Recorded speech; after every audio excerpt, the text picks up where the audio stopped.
اللوحة الجميلة اللي حضرتك مشاركة فيها في هذا المعرض، نحب ان احنا يعني نستوضح الفكرة والمدلول لها.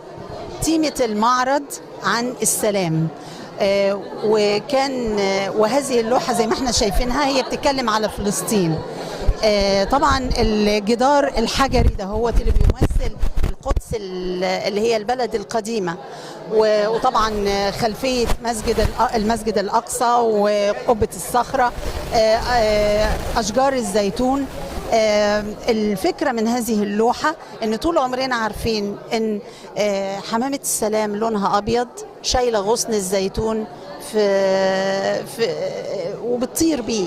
هنا هو احنا شايفين ايه؟ شايفين ان الحمامة رمت غصن الزيتون، وفي نفس الوقت هي شغلها الشاغل انها تحمي صغيرها